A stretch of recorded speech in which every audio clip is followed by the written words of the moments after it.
편안한 노후 채널에 오신 구독자 여러분, 반갑습니다. 오늘 들려드릴 이야기는 이것입니다. 아버지 회사에 제 신분을 숨기고 입사했는데 갑자기 나타난 회장 아들이라는 사람의 명령으로 저를 해고하겠다고 합니다. 저는 어안이 벙벙했습니다. 그렇다면 진짜 회장 아들인 저는 대체 누구란 말입니까? 연말의 서울, 거리는 인파의 열기로 후끈 달아올랐습니다. 아스팔트에서 올라오는 뜨거운 열기는 사람들을 시원한 에어컨이 있는 실내로 숨고 싶게 만들었습니다. 하지만 저와 민주는 천무그룹의 화려한 고층 빌딩, 바로 맞은편에 있는 허름한 포장마차에 쭈그려 앉아 있었습니다. 저는 밍밍한 아이스 커피잔을 들어 한 모금 마셨습니다. 값싼 커피의 씁쓸한 맛과 얼음의 차가움이 정신을 번쩍 들게 했습니다. 저는 해진 셔츠 깃을 바로잡으며 저 푸른 유리 건물의 맨 꼭대기층을 곁눈질로 쳐다봤습니다. 그곳은 제 아버지 박서준 회장님의 집무실입니다. 아마 지금쯤 아버지는 최고급 녹차를 즐기시며 재무보고서를 보고 계시겠죠. 하지만 외아들인 저는 여기서 지갑에 든 동전을 세며 커피값을 걱정하고 있었습니다. 제 옆에 앉은 민준이 길게 한숨을 쉬었습니다. 그는 영업팀에서 저와 가장 친한 동료입니다. 시골에서 올라와 서울에서 자리를 잡으려 애쓰는 순박하고 착한 친구였습니다. 그가 제 어깨를 툭 치며 울상지었습니다. 지훈아, 이번 달도 월급이 밀리네. 나 진짜 굶어 죽겠다. 돈 있으면 2만 원만 빌려주라. 스쿠터에 기름 좀 넣게. 저는 허어 웃으며 지갑에서 마지막 남은 2만 원짜리 한 장을 꺼내 민준에게 건넸습니다. 자, 받아. 나도 돈 다 떨어졌지만 내 스쿠터는 아직 기름 있어. 내일부터 먼저 해결해. 민준은 돈을 보고 눈을 빛냈지만 이내 미안한 표정을 지었습니다. 그도 제가 자기처럼 지방에서 올라와 고시원에서 사는 처지라는 걸 알고 있었기 때문입니다. 회사 사람들 눈에 저는 능력도 평범하고 집안도 평범하고 심지어 가난한 일개 사원이었습니다. 저는 시동 소리가 경운기처럼 요란한 낡은 스쿠터를 타고 출퇴근했습니다. 제가 입는 옷은 전부 시장이나 할인 매장에서 산 것들이었습니다. 이 지훈이라는 이름의 사원이 사실은 이 수조원대 그룹의 유일한 상속자라는 것을 아무도 상상하지 못했습니다. 민주는 돈을 받으며 감동한 목소리로 말했습니다. 지훈아, 고맙다. 내 인생에 너 같은 친구가 있어서 정말 다행이야. 너 소식 들었어? 새로 부장님이 오신대. 이번엔 외부 채용이 아니라 회장님 집안 사람이래. 저는 놀란 척하며 눈썹을 치켜 올렸습니다. 정말 난 왜 못 들었지? 근데 회장님 집안 사람이 여긴 왜 와? 본사에서 경영을 해야지. 민준이 제 귀에 대고 비밀스럽게 속삭였습니다. 인사팀 누나들이 하는 얘기 들어보니까 회장님이 아들을 훈련시키고 싶어 하신대. 소위 말하는 황태자가 현장 실태를 파악하러 내려오는 거지. 우리 같은 사람들은 이제 죽었다. 그런 도련님들은 보통 엄청 까다롭고 거만하잖아. 저는 껄껄 웃었고 포장마차 아주머니까지 저를 쳐다볼 정도였습니다. 민준의 말은 절반만 맞았습니다. 회장님이 아들을 훈련시키고 싶은 건 맞지만 그 황태자는 바로 그의 옆에 앉아 있었습니다. 저는 아버지께 가장 낮은 직급부터 시작하게 해달라고 어떤 특권도 받지 않겠다고 부탁했습니다. 저는 회사의 실제 운영 시스템을 보고 싶었고 직원들의 마음과 바람을 이해하고 싶었습니다. 그리고 가장 중요하게는 재벌 2세라는 타이틀에 아첨하는 사람들이 아닌 진정으로 충성스러운 동료를 찾고 싶었습니다. 너무 걱정 마. 누가 상사로 오든 우린 우리 일만 잘하면 되지. 잘하면 무서울 게 뭐 있어. 저는 민준을 안심시키고 일어나 커피값을 계산했습니다. 저를 잘 아는 아주머니가 웃으며 말했습니다. 지훈 총각, 오늘 일찍 가네. 로또 한 장 사서 행운 빌어보지. 혹시 알아? 오늘 저녁에 수십억 부자가 될지. 저는 웃으며 대답했습니다. 감사합니다, 이모. 전 부자 될 팔자는 아닌가 봐요. 그냥 월급 받아서 밥 먹고 사는 게 제일 확실해요. 저는 낡은 스쿠터를 주차장에서 꺼내 퇴근 시간에 혼잡한 인파 속으로 섞여 들어갔습니다. 경적 소리와 매연이 자욱했습니다. 이것이 바로 현실적인 삶이었습니다. 지난 3년간 저는 이렇게 살아왔습니다. 저는 이 분위기를 민준이나 포장마차 이모처럼 열심히 일하는 사람들의 진실함을 사랑했습니다. 하지만 폭풍전의 고요는 항상 아름답다는 것도 알고 있었습니다. 그날 밤 고시원 방으로 돌아왔을 때 아버지로부터 문자를 받았습니다. 아들아, 다음 주에 네가 있는 부서에 새로운 부서장이 갈 것이다. 조심하거라. 네가 스스로 해결하길 바라기에 아버지가 많이 개입할 수는 없다. 저는 짧게 네 라고 답장했습니다. 마음속에 호기심이 피어올랐습니다. 누가 그 자리에 임명될까? 왜 황태자라는 소문이 돌았을까? 설마 아버지에게 제가 모르는 다른 아들이라도 있는 걸까? 아니면 이건 그냥 사무실 수다쟁이들의 어처지 없는 착각일까? 저는 팔을 이마에 올리고 누워 곰팡이 쓴 천장을 바라보았습니다. 내일은 흥미로운 날이 될 것 같았습니다. 그 가짜 황태자가 어떤 인간인지 기다려볼 참이었습니다. 그가 누구든 감히 저를 건드리거나 이 회사에 해를 끼친다면 가만두지 않을 것입니다. 제 안에 흐르는 천무그룹의 피는 제가 무능한 자들 앞에서 고개 숙이는 것을 허락하지 않았습니다. 월요일 아침 사무실의 공기는 팽팽한 긴장감으로 가득했습니다. 모두가 조용히 걷고 나지막이 속삭일 뿐이었습니다. 오늘 새로운 상사가 부임한다는 것을 모두 알고 있었습니다. 마케팅팀 여직원들은 평소보다 화려하게 화장을 하고 예쁜 옷을 차려입었습니다. 소문 속 황태자의 눈에 들기를 바라는 마음에서였습니다. 민주는 안절부절 못하며 계속해서 삐뚤어진 넥타이를 고쳐맸습니다. 정확히 오전 9시 사무실의 큰 유리문이 활짝 열렸습니다.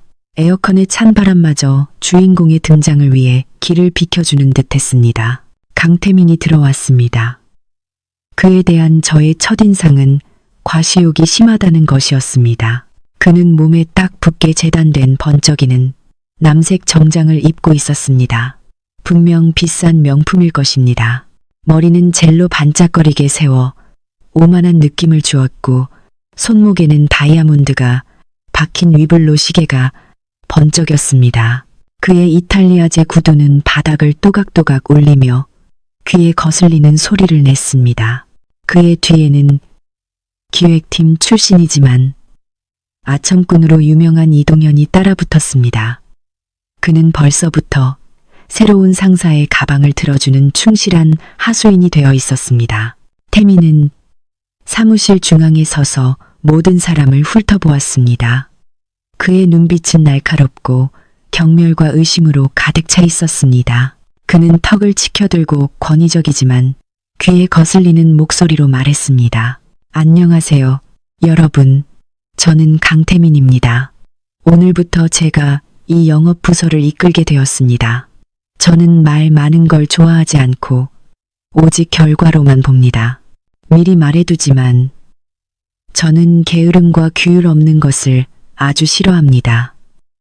일 못할 사람은 스스로 사직서 쓰세요. 제 손으로 자르게 만들지 마시고요. 사무실은 쥐 죽은 듯 조용했고 아무도 감히 숨을 크게 쉬지 못했습니다. 회장 아들의 위세는 과연 대단했습니다. 모두가 고개를 숙이고 그의 눈을 마주치지 못했습니다. 저는 사무실 구석에 서서 팔짱을 끼고 조용히 그를 관찰했습니다. 그의 기품은 제 아버지와는 전혀 달랐습니다. 아버지는 위험 있으면서도 차분한 분이셨습니다.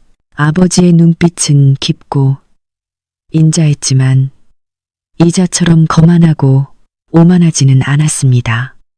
그는 체계적으로 교육받은 경영인이라기보다는 복권에 당첨된 졸부처럼 보였습니다. 그때 갑자기 전화벨 소리가 정적을 깼습니다. 민준의 휴대폰이었습니다. 그가 허둥지둥 주머니에 손을 넣어 끄려고 했지만 태민이 더 빨랐습니다. 그는 성큼성큼 민준 앞으로 걸어가 그의 손에서 휴대폰을 낚아챘습니다. 민준은 얼굴이 하얗게 질려 더듬거렸습니다. 부장님, 죄송합니다. 고향에 계신 어머니가 위독하셔서 전화가 왔습니다. 태민은 말을 끝까지 듣지도 않고 민준의 휴대폰을 책상에 세게 내던졌습니다. 휴대폰은 책상 모서리에 부딪혀 액정이 깨졌습니다. 그는 소리쳤습니다. 업무 시간에 감히 사적인 전화를 받아? 여기가 시장이야. 내 집이야. 회사 규정은 어디다 두고 내 정신은 어디다 뒀어? 민준은 어머니 걱정과 상사에 대한 두려움으로 눈시울이 붉어졌습니다. 부장님, 잘못했습니다. 이번 한 번만 용서해 주십시오. 다시는 이런 일 없도록 하겠습니다. 태민은 비웃었습니다. 그 미소는 잔인함으로 가득 차 있었습니다. 용서? 모두가 너처럼 용서를 구하면 이 천무그룹은 무질서해질 거다. 이름이 뭐지? 김민준입니다. 좋아, 김민준. 이번 달 월급 50% 감봉이다. 근무규율 위반과 내 부임 첫날 보여준 프로답지 못한 태도 때문이다. 만약 또 이런 일이 생기면 당장 짐 싸서 나가. 사무실 전체가 작게 술렁였지만 태민이 눈을 부라리자 곧바로 조용해졌습니다. 민준은 바짓단을 꽉 쥔 채 그 자리에 얼어붙었습니다. 월급의 50%는 그에게 전 재산이나 다름없었습니다. 어머니의 약값, 월세, 한 달 생활비였습니다. 제 안에서 분노가 치밀어 올랐습니다. 친구가 부당하게 괴롭힘 당하는 것을 보고만 있을 수는 없었습니다.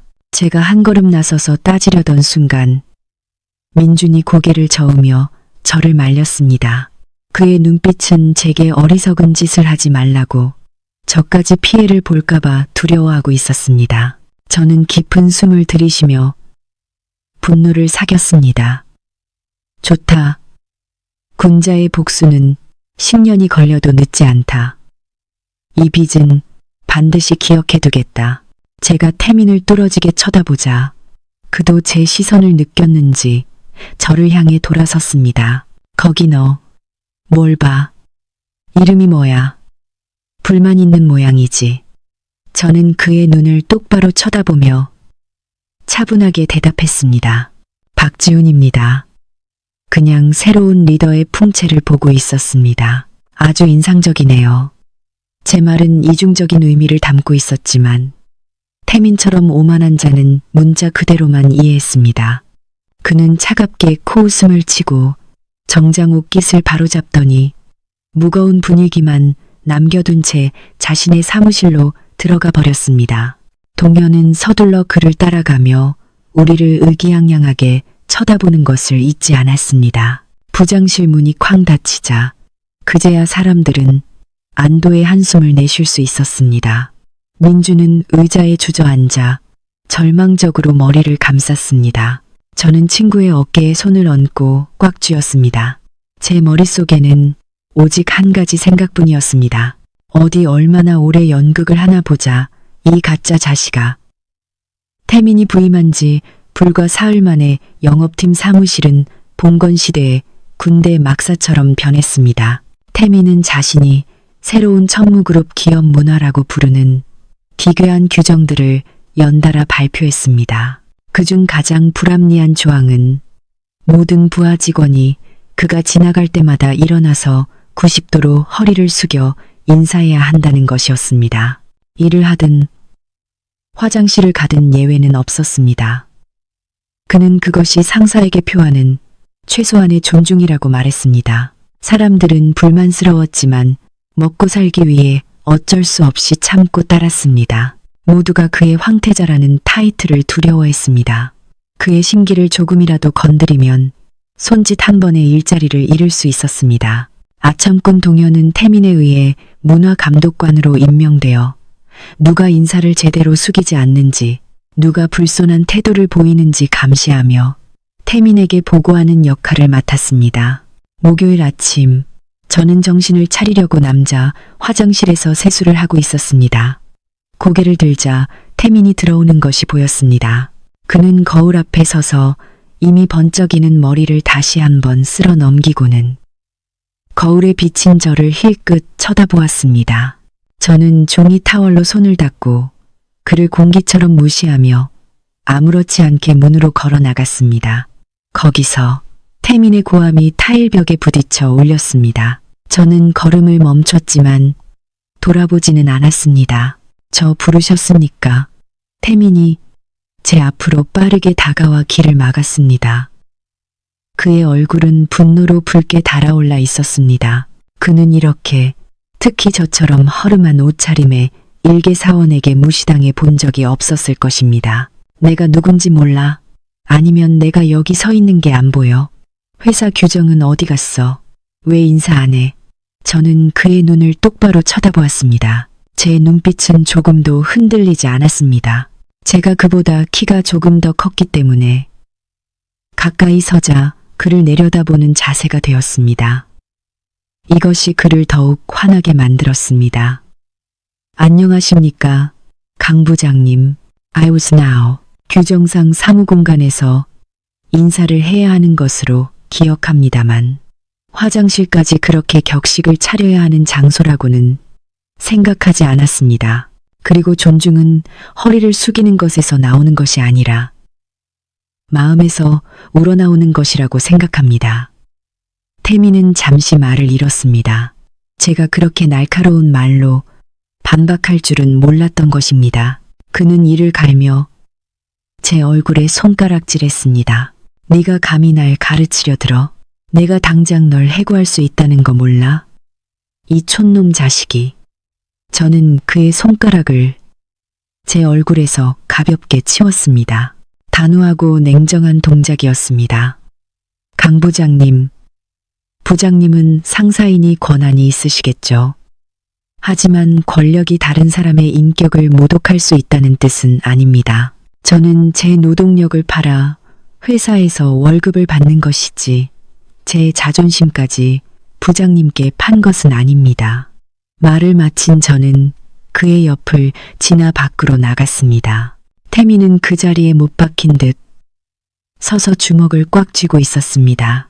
저는 뒤에서 그가 으르렁거리는 소리를 들었습니다. 잘했다, 이 자식아. 죽고 싶어서 환장했구나. 내가 내 놈에게 예의가 뭔지 똑똑히 가르쳐주마. 내 그 가짜는 배짱이 이 서울 바닥에서 얼마나 버티는지 보자. 자리에 돌아오니 동현이 여직원 몇 명과 무언가 속닥거리고 있었습니다. 그의 눈초리가 저를 향하는 것을 보니 분명 또 뜬소문을 퍼뜨리거나 무슨 꿍꿍이를 꾸미고 있는 것이 틀림없었습니다. 저는 아무 일 없었다는 듯이 자리에 앉아 컴퓨터를 켰습니다. 옆자리에 민준이 걱정스럽게 팔꿈치로 저를 툭 쳤습니다. 아까 강 부장 화장실 들어가던데 얼굴이 시뻘개져서 나왔어. 너 무슨 일 있었냐? 저는 가볍게 웃으며 키보드를 두드렸습니다. 별일 아니야. 그냥 행동 예절에 대한 의견 교환 좀 했어. 걱정 말고 보고서나 맞았어. 또 월급 깎일라. 그렇게 태연하게 말했지만 저는 태민이 소인배이고 뒤끝이 길다는 것을 알고 있었습니다. 그는 이 일을 쉽게 넘어가지 않을 것입니다. 그는 저에게 그리고 어쩌면 민준에게까지 복수할 방법을 찾을 것입니다. 저는 더 조심해야 했습니다. 하지만 억압받을수록 제 안의 투쟁 본능은 더욱 강해졌습니다. 저는 그의 황태자라는 껍데기를 벗겨냈을 때 비열함과 공허함 외에 무엇이 남을지 보고 싶었습니다. 그날 오후 전 부서원에게 내부 이메일이 발송되었습니다. 태민은 모든 직원이 야근하여 그가 임의로 설정한 터무니없는 새 매출 목표를 달성해야 하며 이를 달성하지 못하는 사람은 징계 검토 대상이 될 것이라고 요구했습니다. 이것은 분명히 그의 권위를 확립하고 저와 같은 반대자들을 젖어내기 위한 함정이었습니다. 진정한 전쟁은 이제 막 시작된 것이었습니다.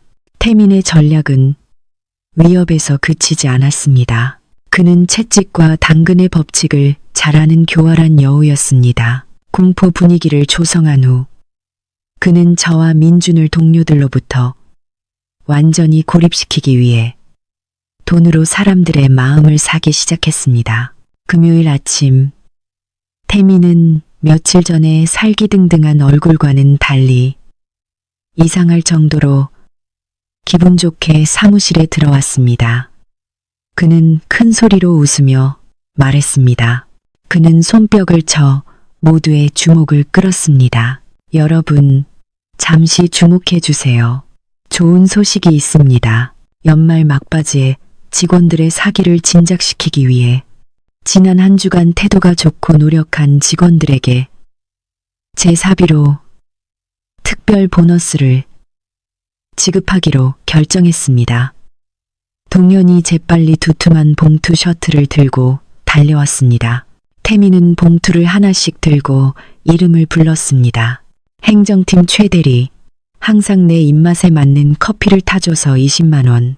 이 팀 김 과장, 보고서 작성이 빨라서 30만 원. 내 충실한 조수 이동현 씨는 50만 원. 사람들은 돈에 눈이 빛나며 와 하고 박수를 쳤습니다.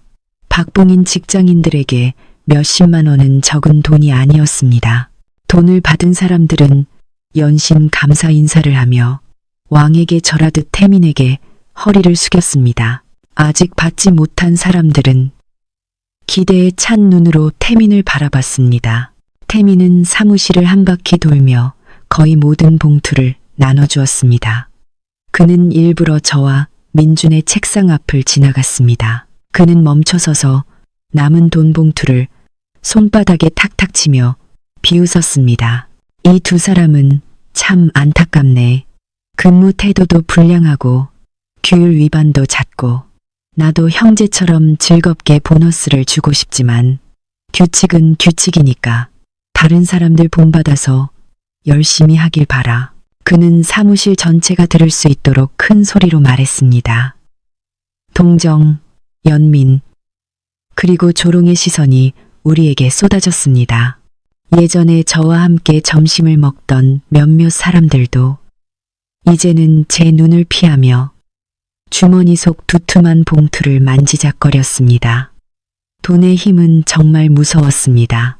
그것은 동료애라는 꽤나 끈끈해 보였던 관계마저도 휘게 만들었습니다.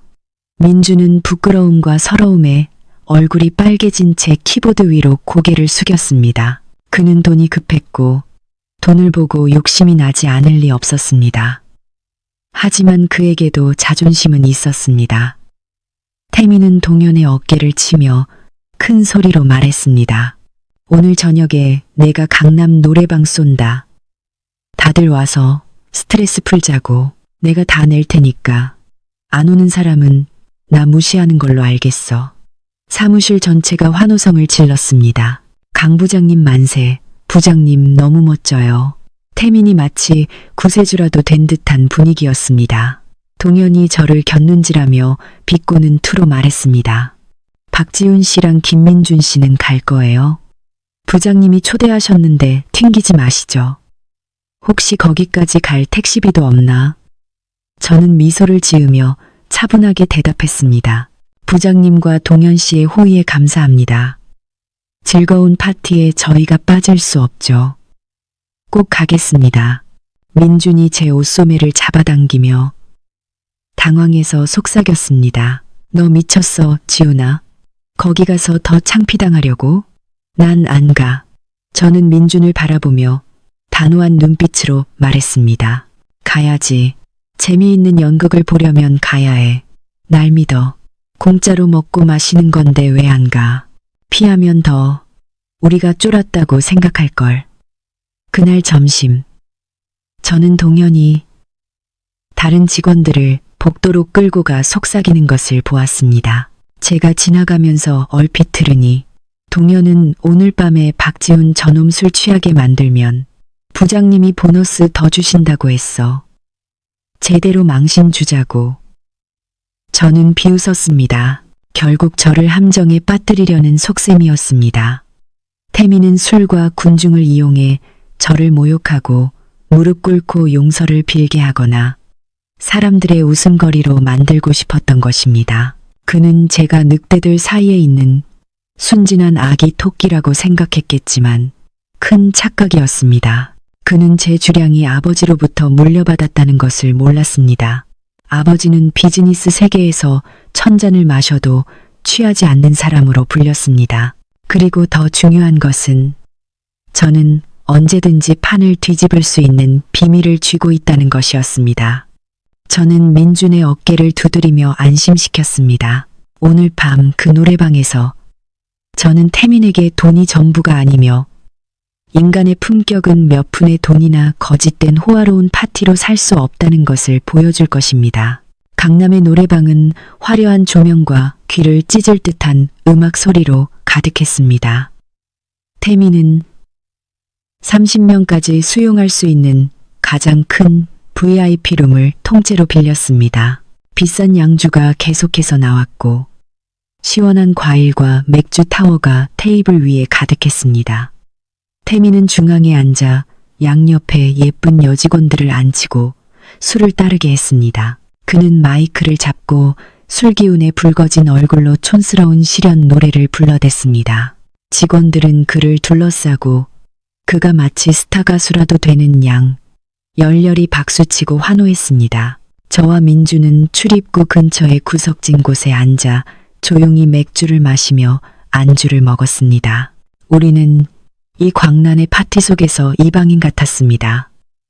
제 전 여자친구인 수진도 오늘 그 자리에 있었습니다. 그녀는 아주 짧은 미니스커트를 입고 진한 화장을 한 채 태민 바로 옆에 앉아 때때로 그의 귀에 대고 속삭이며 웃었습니다. 그 광경을 보니 마음 한구석이 씁쓸해졌습니다. 미련 때문이 아니라 한 사람의 변화에 대한 안타까움 때문이었습니다. 과거의 수지는 온화하고 소박했지만 지금의 수지는 너무나 현실적이고 값싸 보였습니다.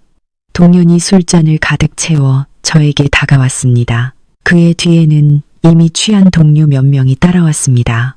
어이, 박지훈 씨, 김민준 씨. 왜 그렇게 구석에 처박혀 있어요? 이리 와서 강 부장님께 축하주 한 잔 올려야죠. 부장님이 초대하셨는데 안 마시면 무시하는 겁니다. 태민은 마이크를 내려놓고 우리를 쳐다봤습니다. 그의 탁한 눈빛은 도전으로 가득 차 있었습니다. 그는 턱을 까딱이며 말했습니다. 맞아. 두 사람 이리 와. 이 시바스 리갈 한 병 다 마시면 김민준 씨 간 본 거는 다시 생각해보지. 인나거로. 그리고 박지훈, 네가 다 마시면 내가 그 자리에서 50만 원 쏜다. 어때? 해볼 텐가? 그는 말하며 주머니에서 파란색 5만 원권 뭉치를 꺼내 테이블 위로 휙 던졌습니다. 방 전체가 조용해지며 제 반응을 숨죽여 기다렸습니다. 이것은 명백한 공개적인 모욕이었습니다. 그는 저를 서커스단의 원숭이처럼 돈 몇 푼의 재주를 부리게 하려는 것이었습니다. 민준이 저 대신 일어나 마시려 했지만 제가 그를 막았습니다. 저는 일어나 옷매무새를 가다듬고 천천히 테이블로 걸어갔습니다. 저는 아직 가득 찬 양주병과 테이블 위에 돈다발, 그리고 마지막으로 태민의 얼굴을 똑바로 쳐다봤습니다. 강 부장님, 정말 통이 크시네요. 하지만 죄송합니다. 제가 술이 약해서 부장님의 돈을 받을 수가 없겠습니다. 축하의 의미로 맥주 한 잔만 마시겠습니다. 제가 맥주잔을 들어 마시려던 순간 태민이 갑자기 제 손을 쳐냈습니다. 맥주잔이 바닥에 떨어져 산산조각 났고 맥주가 제 옷에 튀었습니다. 건방진 놈. 주는 술을 안 마셔. 벌주를 마시고 싶어. 내가 이 술병을 마시라고 했으면 마셔야지. 내가 뭔데 나랑 흥정을 해. 거지 같은 촌놈 주제에 잘난 척은. 태민은 벌떡 일어나 제 얼굴에 대고 욕설을 퍼부었습니다. 옆에 앉아있던 수진도 가세했습니다. 그녀의 목소리는 날카로웠습니다. 그냥 마셔요. 지훈 씨. 강 부장님이 불쌍해서 돈 벌 기회 주는 거잖아요. 주머니에 돈 한 푼 없으면서. 자존심은 무슨. 수진의 말은 마지막 한 방울의 물과 같았습니다. 저는 그녀를 쳐다봤습니다. 제 차가운 눈빛에 그녀는 움찔하며 고개를 돌렸습니다. 저는 태민을 향해 단호하게 말했습니다. 돈은 없어도 인격까지 가난하지는 않습니다. 당신이 돈과 권력이 있을지는 몰라도 제 존중까지 살 수는 없습니다. 이 파티는 이만 사양하겠습니다. 저는 돌아서서 나가려고 했습니다. 태민은 분노에 차 있었습니다. 그는 테이블 위에 술병을 집어들어 제 머리를 향해 달려들었습니다. 이 개자식아, 거기 앉서. 여직원들의 비명이 터져 나왔습니다. 민준이 저를 막으려고 달려들었지만 늦었습니다. 하지만 어릴 때부터 무술을 연마한 저는 등 뒤에 바람을 느낄 수 있었습니다. 저는 재빨리 몸을 돌려 왼손으로 태민의 손목을 강하게 쳐내고 오른손으로 그의 가슴을 가볍게 밀었습니다. 쨍그랑 술병이 바닥에 떨어져 박살났습니다. 태민은 균형을 잃고 소파 위로 넘어졌습니다. 그의 얼굴은 핏기 하나 없이 하얗게 질려 있었습니다. 그는 제가 그렇게 빠르고 강하게 반응할 줄 몰랐던 것입니다. 그는 소파에 누워 헐떡이며 마치 귀신이라도 본 듯 저를 쳐다봤습니다. 방 전체가 얼어붙었고 에어컨 소리만 윙윙 들릴 정도로 조용했습니다. 저는 방 한가운데에 우뚝 서서 옷소매를 가볍게 털고 태민을 동정 어린 눈으로 쳐다봤습니다. 많이 취하셨네요, 강 부장님. 그만 집에 가서 쉬시죠. 술 때문에 리더의 품격을 잃지 마시고요. 말을 마친 저는 민준의 손을 끌고 방을 나섰습니다. 뒤에는 어리둥절한 사람들과 굴욕감에 빠진 가짜 도련님만 남았습니다. 저는 오늘 밤 이후로 저와 태민 사이의 전쟁이 더 이상 심리전이 아니라 생존을 건 싸움이 될 것임을 알았습니다. 그는 저를 가만두지 않을 것이고 저도 맞설 준비가 되어 있었습니다. 가게 문을 나서자 밤바람이 세차게 불었습니다. 민주는 저를 보며 목소리는 떨렸지만 감탄에 차서 말했습니다. 너 방금 뭐 한 거야? 지훈아, 진짜 부장님을 친 거야. 세상에, 우리 내일 당장 해고당하겠다. 저는 민준의 어깨를 두드리며 안심시키듯 웃었습니다. 걱정 마. 바로 자르진 못할 거야. 그놈 자존심이 엄청 세거든. 더 비열한 방법을 찾겠지. 하지만 걱정 마. 내가 있잖아. 아무도 널 건드리지 못하게 할 거야. 저는 별이 가득한 밤하늘을 올려다보았습니다. 이 연극에 막을 내릴 때가 다가오고 있었습니다. 강태민, 넌 상대를 잘못 골랐어. 노래방 사건 이후 태민은 갑자기 사라졌습니다. 그는 병가를 내고 사흘간 쉬었습니다. 사무실 분위기는 조금 나아졌지만 모두가 그것이 큰 폭풍 전의 고요함이라는 것을 알고 있었습니다.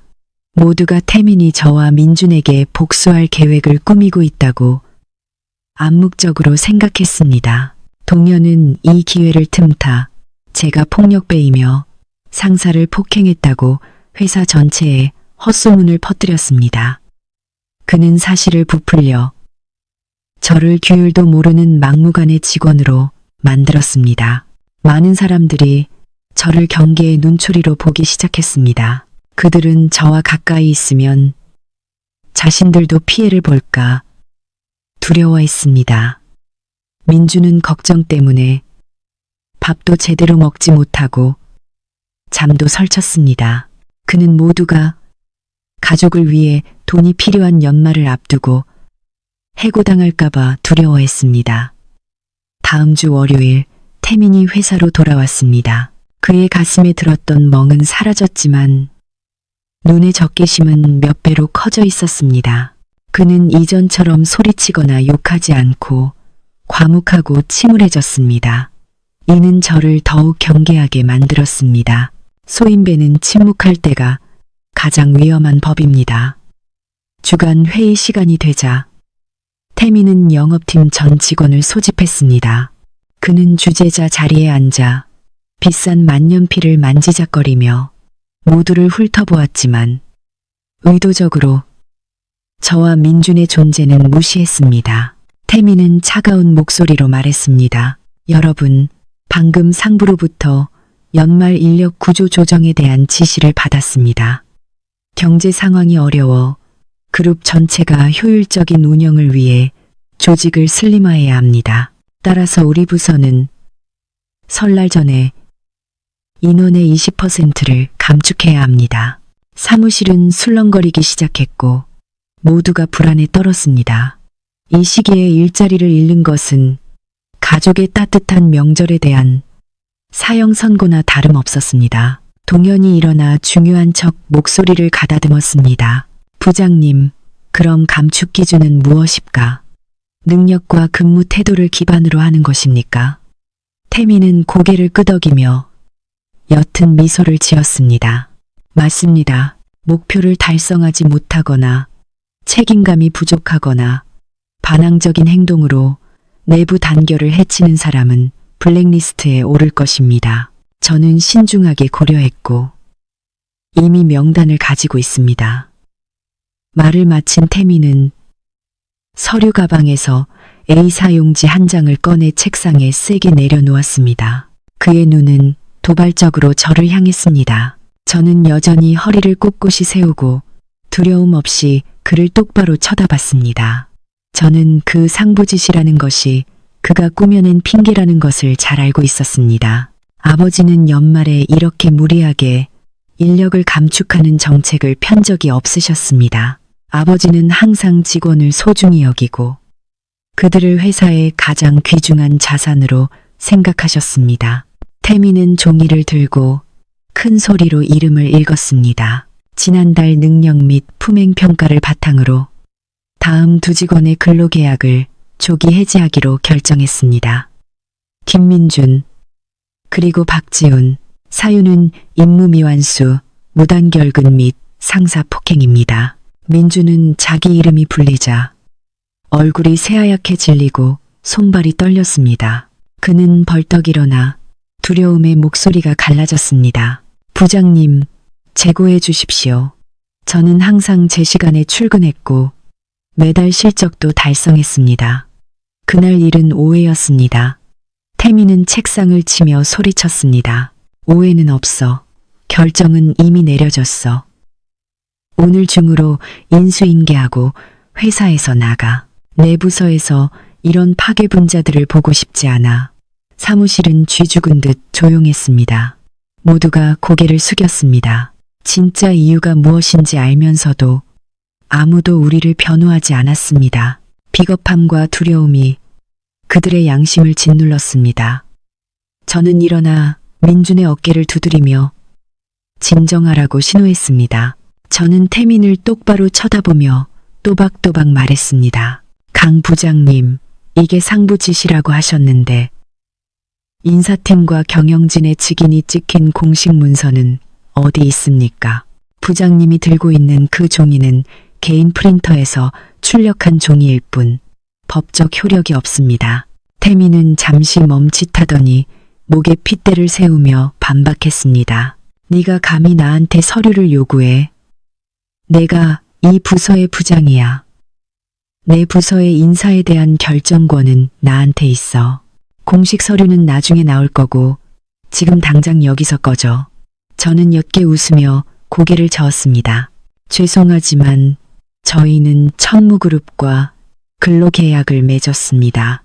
법적 대표는 사장님이지 부장님 개인이 아닙니다. 정식 서명이와 직인이 찍힌 합법적인 해고 통지서가 있을 때 저희는 떠나겠습니다.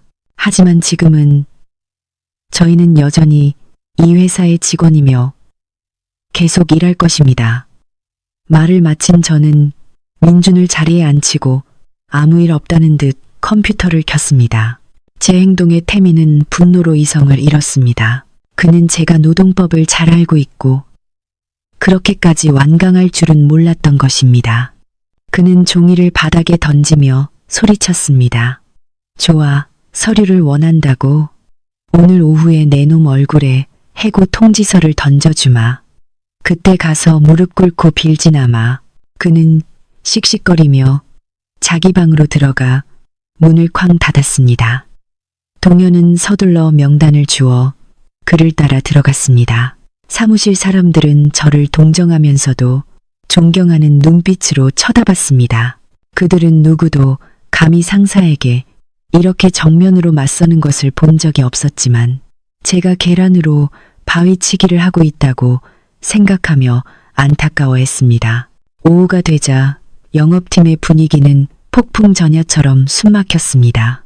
동현은 서류 뭉치를 손에 들고 분주하게 들락날락했습니다. 그의 얼굴은 마치 금이라도 발견한 것처럼 환했습니다. 그는 부서의 공용 게시판으로 가서 빨간 직인이 찍힌 공지문을 붙였습니다. 긴급 공지입니다. 모두 와서 공식적인 인원 감축 명단을 확인하세요.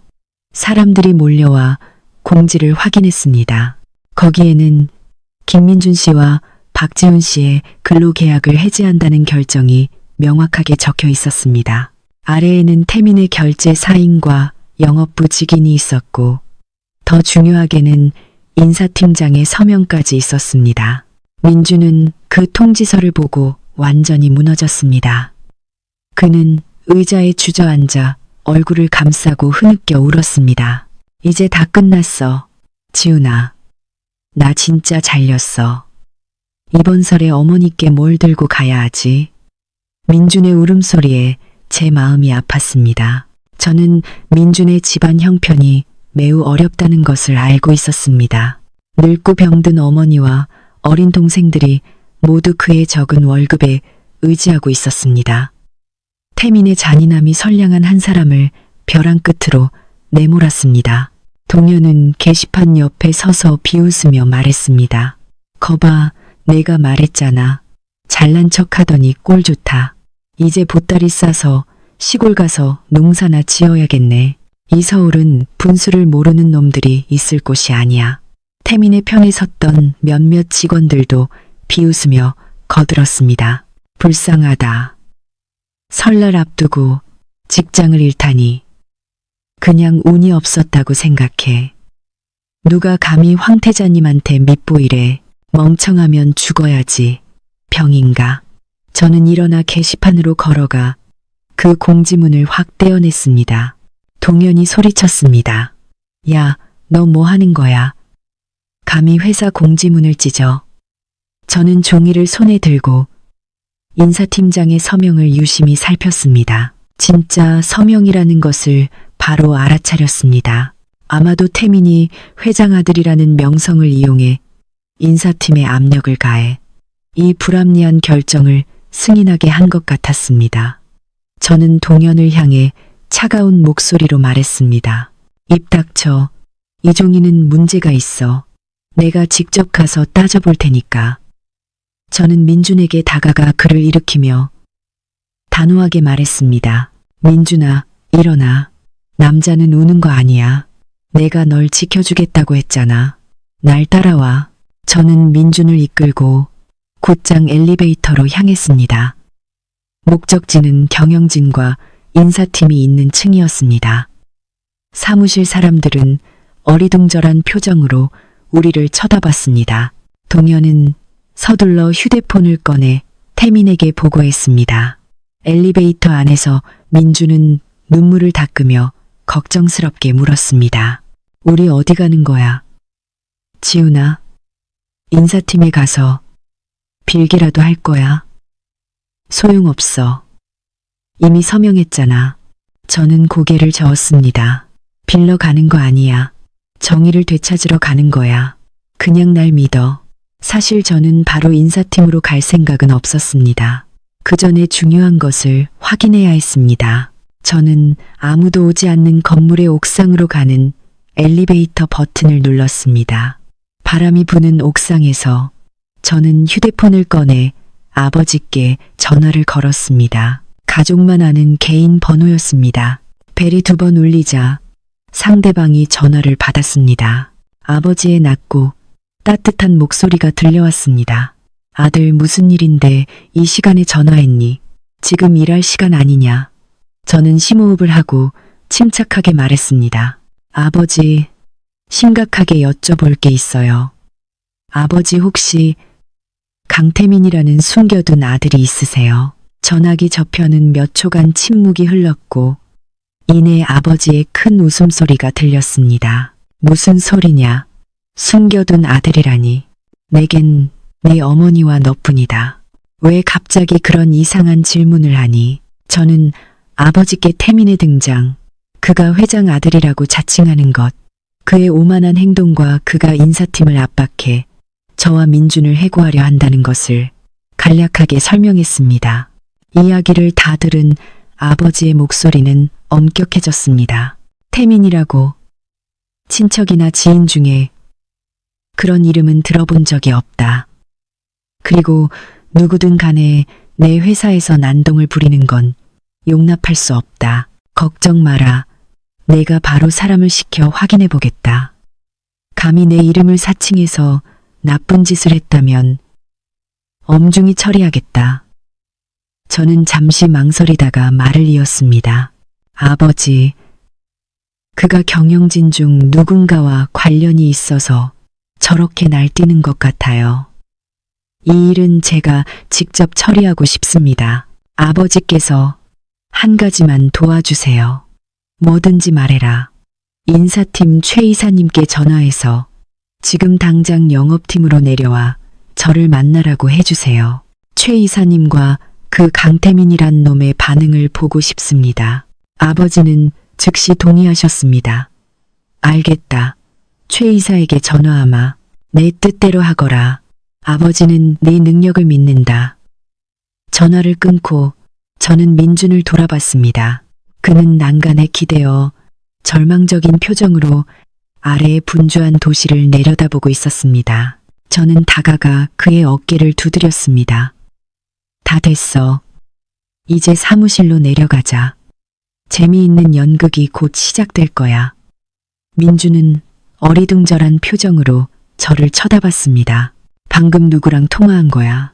시골에 계신 내 아버지가 여기 높은 사람을 어떻게 알아? 저는 의미심장하게 웃었습니다. 우리 아버지가 시골에 계셔도 신용은 확실하시거든. 두고 봐. 우리는 영업팀 사무실로 돌아왔습니다. 태민은 우리가 짐을 싸는 것을 기다리며 의기양양하게 다리를 꼬고 앉아 있었습니다. 저와 민준이 빈손으로 들어오는 것을 보고 그는 비웃었습니다. 어디 갔다 이제 와? 짐 다 쌌어. 보안팀 불러서 컴퓨터 봉인하라고 할까? 저는 대답하지 않고 제자리로 걸어가 태연하게 의자에 앉았습니다.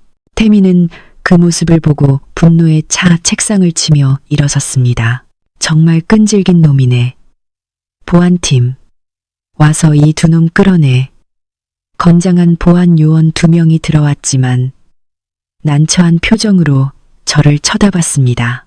그들은 제가 평소에 안부를 묻고 음료수를 건네주었기 때문에 저를 좋아했지만 상사의 명령을 거역할 수는 없었습니다. 바로 그때 사무실 문이 열리고 머리가 희끗희끗하고 위험 있는 풍모의 중년 남성이 들어왔습니다. 그는 그룹의 인사 담당 이사인 최 이사님이었습니다. 최 이사의 등장에 사무실은 쥐 죽은 듯 조용해졌습니다. 태민은 서둘러 일어나 정장을 가다듬고 아첨하는 표정으로 그를 맞이했습니다. 최 이사님, 안녕하십니까? 해고 결정 이행 상황을 확인하러 오셨습니까? 제가 이미 처리했고 이 두 놈만 쫓아내면 됩니다. 미나, 최 이사는 태민을 쳐다보지도 않고 누군가를 찾는 듯 사무실을 빠르게 훑어봤습니다. 사무실 구석에 침착하게 앉아있는 저를 발견했을 때 그의 얼굴색이 변했습니다. 그는 이마에 땀을 흘리며 제 쪽으로 서둘러 걸어왔습니다. 태민은 어리둥절하며 그를 따라왔습니다. 이사님, 어디 가십니까? 저놈은 해고된 직원입니다.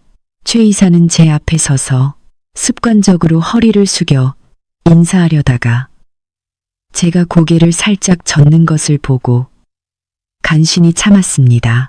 그는 헛기침을 하고 손수건으로 땀을 닦은 뒤 태민을 향해 떨리는 목소리로 말했습니다. 강 부장, 누가 멋대로 직원을 해고하라고 허락했나? 태민은 당황해서 더듬거렸습니다.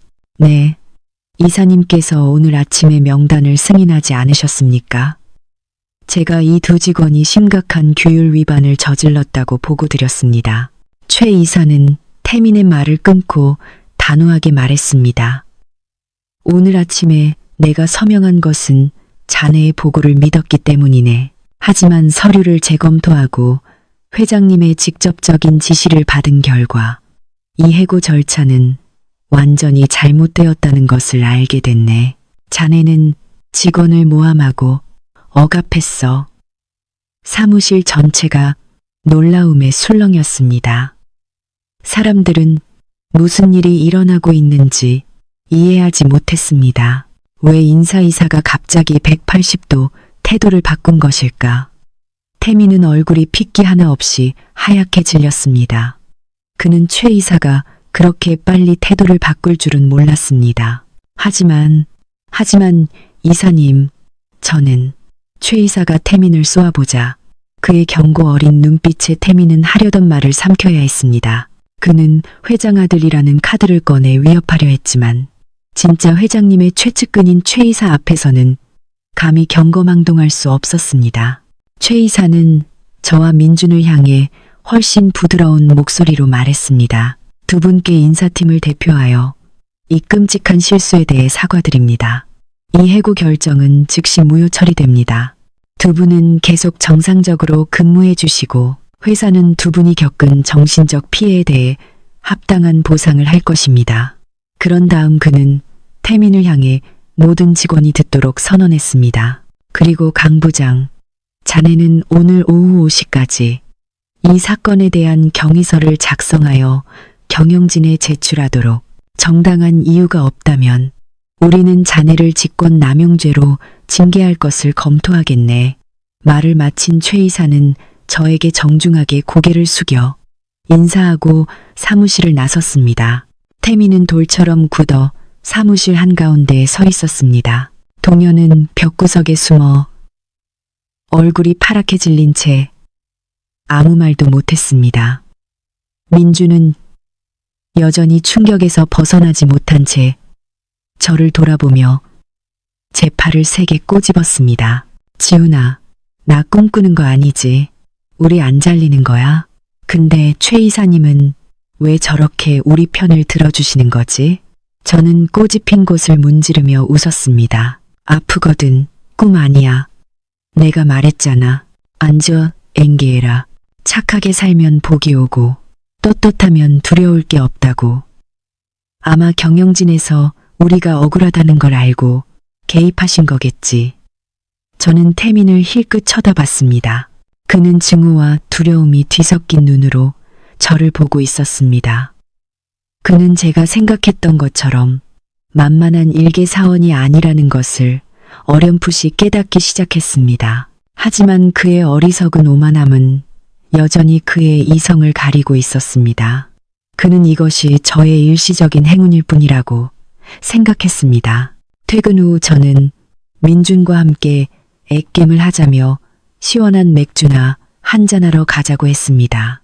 민준은 위기를 막 넘긴 후 기분이 한껏 들떠 고개를 끄덕였습니다.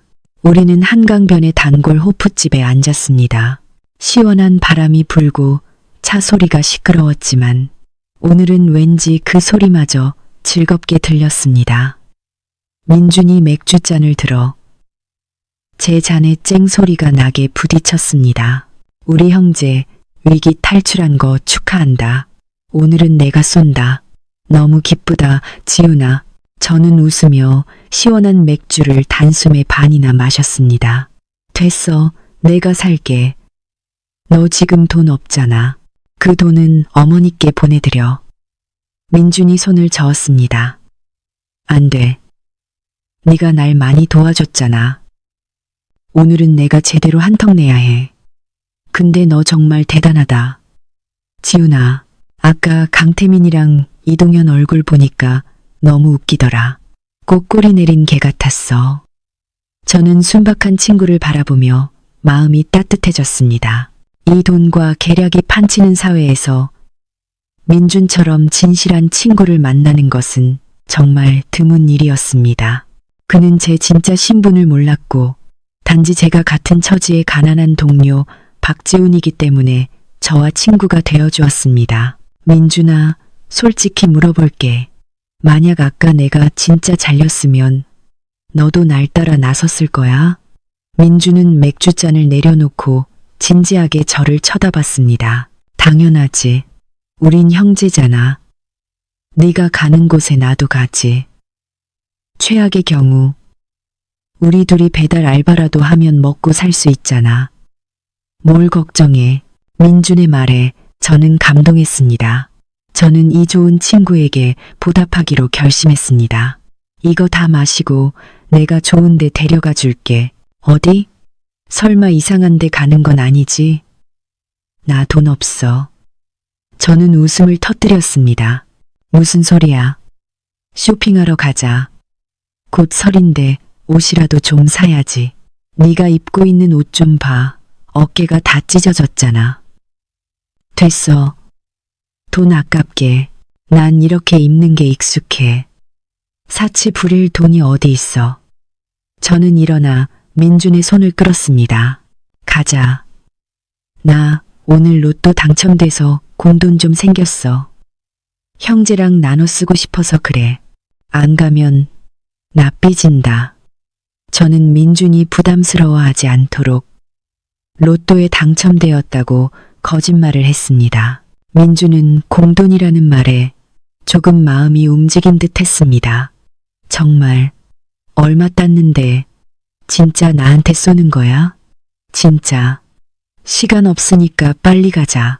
에이서스, 에이서스, 에이서스, 에이서스, 에이서스. 저는 민준을 낡은 스쿠터 뒤에 태우고 곧장 롯데월드타워몰로 향했습니다. 민준은 뒤에 앉아 화려한 조명으로 빛나는 건물을 보며 눈이 휘둥그레졌습니다. 야, 지훈아, 여긴 왜 와?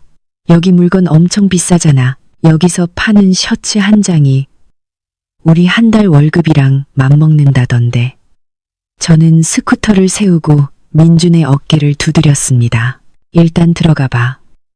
돈 걱정은 하지 마. 오늘 너 아주 멋지게 만들어서 그놈들 눈 돌아가게 해줄 테니까. 우리는 롯데월드타워에 거대한 로비로 들어섰습니다. 민준은 번쩍이는 바닥을 더럽힐까봐 조심스럽게 걸었습니다. 저는 자신감 있게 걸으며 민준을 이끌고 남성 명품 매장이 있는 층으로 직행했습니다. 저는 민준에게 멋진 정장 한 벌과 그에 어울리는 시계를 사주고 싶었습니다. 하지만 바로 이곳에서 더 흥미진진한 연극이 우리를 기다리고 있을 줄은 몰랐습니다. 모든 진실을 벗겨내고 이야기를 절정으로 이끌 운명적인 만남이 말입니다. 롯데월드타워의 화려한 샹들리에 불빛에 민준은 압도당했습니다. 그는 제게 바싹부터 평생 꿈도 꾸지 못했을 고급 상점들을 연신 둘러보았습니다. 저는 민준을 데리고 고급 패션 매장을 지나 스위스 시계 전문 매장으로 향했습니다. 우리 앞에는 천문학적인 가격표가 붙은 시간에 예술품들이 전시된 롤렉스 매장이 있었습니다. 검은 정장을 입은 경호원이 반짝이는 유리문을 열어주었습니다. 민준은 멈춰서서 제 옷소매를 잡아당겼습니다. 지훈아, 여긴 왜 들어와? 가격 좀 봐. 전부 몇 억씩 하잖아. 내 로또 당첨금으로 시료줄이나 살 수 있겠어? 저는 친구를 안심시키며 웃었습니다. 걱정 마. 사는 거 아니고 구경만 하는 거야. 평생 언제 이런 거 눈요기라도 해보겠어. 사실 저는 우리 우정의 기념으로 민준에게 시계 하나를 선물할 생각이었지만 그가 놀라 도망갈까봐 미리 말하지 않았습니다. 저는 민준의 손을 끌고 안으로 들어갔습니다. 내부는 시원했고 고급스러운 나무 향기가 은은하게 퍼졌습니다. 붉은 벨벳 받침대 위에 놓인 시계들은 따뜻한 조명 아래 더욱 영롱하게 빛났습니다. 잠수용 시계를 넉놓고 구경하고 있는데 갑자기 익숙한 목소리가 들려왔습니다. 한때는 사랑했지만 지금은 너무나 씁쓸하게 들리는 목소리였습니다. 어머, 지훈 씨 아니에요. 여긴 어쩐 일이에요? 돌아보니 멀지 않은 곳에 수진과 태민이 서 있었습니다. 수진은 태민의 팔짱을 다정하게 끼고 있었고 몸에는 새로운 명품 드레스와 샤넬 백, 그리고 번쩍이는 금목걸이를 하고 있었습니다. 태민은 여전히 거만한 표정으로 손목에 커다란 위불로 시계를 차고 있었습니다. 수진은 경멸적인 눈빛으로 저와 민준을 위아래로 훑어보았습니다. 저는 평범한 청바지에 티셔츠 차림이었고 민준은 낡은 정장을 그대로 입고 있었습니다. 이런 고급스러운 장소에 있는 우리의 모습은 확실히 어색해 보였습니다. 태민은 비웃으며 빈정거렸습니다. 이런 하찮은 직원 나부랭이도 이런 데 올 줄 아네? 뭐야, 더위 피하러 왔어? 아니면 경호원 자리라도 알아보러 왔어? 여긴 자비라는 사람은 안 뽑아. 수진도 입을 가리고 킥킥거리며 거들었습니다. 태민 씨도 참. 지훈 씨가 친구 데리고 견문 넓히러 왔나 보죠. 월급은 쥐꼬리만 한데 월세도 밀리는 판에 무슨 돈으로 사겠어요. 민주는 얼굴이 새빨개져 고개를 숙였습니다. 그는 너무나 부끄럽고 창피했습니다. 저는 반대로 수진을 똑바로 쳐다보았습니다. 제 눈빛은 이상하리만치 평온했습니다. 오랜만이네, 수진 씨. 그리고 강 부장님도요. 저희도 두 분처럼 물건 사러 왔습니다. 가게는 팔려고 열어둔 곳이고 돈 있는 사람이 사는 거죠. 부자만 들어오라는 규정은 없잖아요. 수진은 입술을 삐죽이며 쏘아붙였습니다. 어머, 아직도 자존심은 살아있네. 안 좋았으니 내가 당신을 모를 줄 알아요? 3년 사귀면서 시든 꽃 몇 송이랑 싸구려 선물 말고 해준 게 뭐가 있어요? 헤어지고 나니까 부자 행세라도 하고 싶어요. 사람들 웃기지 마요. 수진의 말은 칼날처럼 제 가슴을 베었습니다. 아직 그녀를 사랑해서가 아니라 제 3년의 청춘을 이렇게나 잔인하고 속물적인 여자에게 낭비했다는 사실을 깨달았기 때문입니다. 저는 한때 제 신분을 밝히고 그녀에게 풍족한 삶을 주려고 생각했었습니다. 하지만 그렇게 하지 않은 것이 천만다행이었습니다. 태민은 수진이 저를 모욕하는 것을 보고 매우 만족스러워했습니다. 그는 이 기회를 이용해 사람들 앞에서 저를 다시 한번 깎아내리고 싶었던 것입니다. 그는 근처에 서 있던 판매 직원을 손짓으로 불렀습니다. 이봐요, 이리 와봐요. 젊고 아름다운 직원이 서둘러 다가와 정중하게 인사했습니다. 네, 손님. 무엇을 도와드릴까요? 태민은 저와 민준을 손가락으로 가리키며 거만하게 말했습니다. 이 가게는 장사를 어떻게 하는 겁니까? 왜 이렇게 허름하고 지저분한 사람들을 들여보내는 거죠? 보세요. 가게 이미지까지 망치잖아요. 나 같은 VIP 고객은 이런 부류의 사람들과 같은 공간에 있는 것만으로도 매우 불쾌합니다. 직원은 당황하며 우리와 태민을 번갈아 쳐다봤습니다. 그녀는 우리의 옷차림이 수수하다는 것을 알았지만 고객을 차별해서는 안 된다는 것이 가게의 규정이었습니다. 하지만 태민의 고급스러운 차림새와 오만한 태도를 보아하니 그는 큰손 고객일 것이라고 짐작하고 그의 비위를 거스르지 않으려 했습니다. 손님, 저희 가게 규정은. 태민은 말을 끊고 지갑에서 번쩍이는 노란색 VIP 카드를 꺼내 직원 앞에 내밀었습니다. 규정은 무슨. 나는 여기 단골 고객이고 이건 내 특권 카드야. 당장 이 두 사람을 내보내. 그러지 않으면 내가 매니저 불러서 당신을 고소할 거야. 수진도 날카로운 목소리로 거들었습니다. 맞아요. 저 두 사람 구경만 하지. 살 돈도 없어 보이는데 괜히 자리만 차지하고 도둑질할까봐 걱정되네요. 얼른 내쫓아 버려요. 직원은 곤란한 상황에 처해 저를 향해 미안한 목소리로 말했습니다.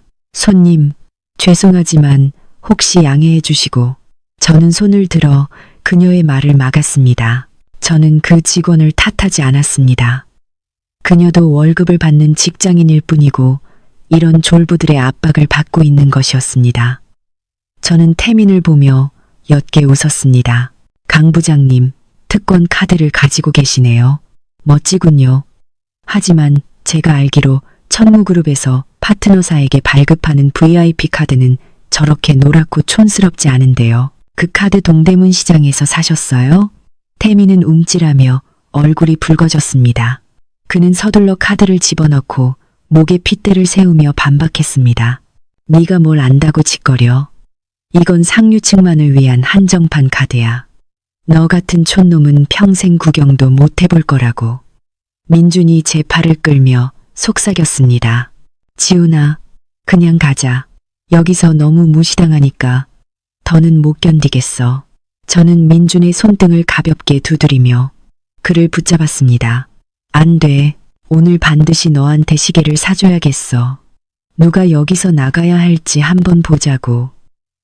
저는 직원을 향해 단호한 목소리로 말했습니다. 매니저님 좀 불러주시겠어요? 고객 응대 태도에 대해 항의할 게 있습니다. 태민은 큰 소리로 웃었습니다. 네가 매니저를 만나겠다고. 네가 뭔데? 매니저는 중요한 손님 접대하느라 바쁘지. 너 같은 거지 새끼 만날 시간 없어. 쇼하지 마. 수진도 입술을 비죽였습니다. 분수도 모르고. 지훈 씨, 거울 좀 봐요. 경호원한테 끌려나가면 더 창피할 거예요. 바로 그때 말끔한 검은 정장에 금태 안경을 쓴 중년 남성이 안쪽 방에서 나왔습니다. 그는 이 체인점의 고위 관리자인 김 부장님이었고 저희 집안과도 오랜 인연이 있는 분이었습니다. 김 부장님은 차분한 태도로 걸어 나와 날카로운 눈빛으로 현장을 훑어봤습니다. 그를 보자 직원은 구세주라도 만난 듯 서둘러 달려가 상황을 보고했습니다. 태민은 매니저가 나오자 더욱 기세등등해져 넥타이를 고쳐매고 턱을 치켜들며 말했습니다. 당신이 여기 매니저요? 나는 천무그룹 회장 아들 강태민이요. 당장 이 두 놈을 가게에서 쫓아내시오. 쇼핑하는데 방해되니까. 김 부장님은 회장 아들이라는 말에 살짝 미간을 찌푸렸습니다. 그는 천무그룹과 수십 년간 일해왔지만 회장님에게 태민이라는 아들이 있다는 말은 들어본 적이 없었습니다. 그는 의심스러운 눈으로 태민을 보다가 저에게로 시선을 옮겼습니다. 그의 시선이 저에게 닿는 순간 그의 근엄했던 얼굴이 갑자기 풀리며 극도의 놀라움과 존경심으로 바뀌었습니다.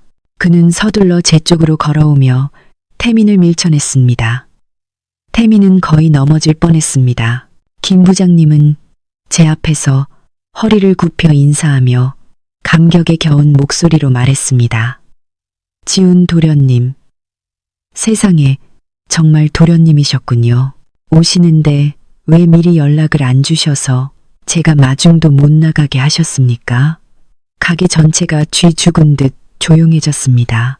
직원은 입을 떡 벌렸고 제 옆에 민주는 눈이 휘둥그레졌습니다. 그리고 태민과 수지는 마치 벼락이라도 맞은 듯 그 자리에 얼어붙었습니다. 저는 미소를 지으며 김 부장님을 일으켜 세웠습니다. 안녕하세요. 부장님. 오랜만입니다. 그냥 물건 좀 보러 잠시 들렀는데 부장님 방해하고 싶지 않았습니다. 그런데 좀 불미스러운 일이 있었네요. 김 부장님은 휙 돌아서서 태민과 수진을 칼날처럼 차가운 눈빛으로 쳐다봤습니다. 방금 누가 감히 지훈 도련님께 무례를 범했는가? 태미는 핏기 하나 없는 얼굴로 더듬거렸습니다. 당신 사람 잘못 봤어. 이놈은 내 부하 직원이야. 내가 바로 천무그룹 회장 아들이라고. 김 부장님은 경멸 가득한 목소리로 비웃었습니다. 거짓말 마라. 나는 박서준 회장님과 20년 넘게 일하면서 지훈 도련님이 어릴 때부터 크는 걸 봐왔다. 이분이 바로 천무그룹의 유일한 아들이자 유일한 후계자이신 박지훈 도련님이시다. 그런데 넌 누구기에 감히 여기서 사칭을 하고 사기를 치는가?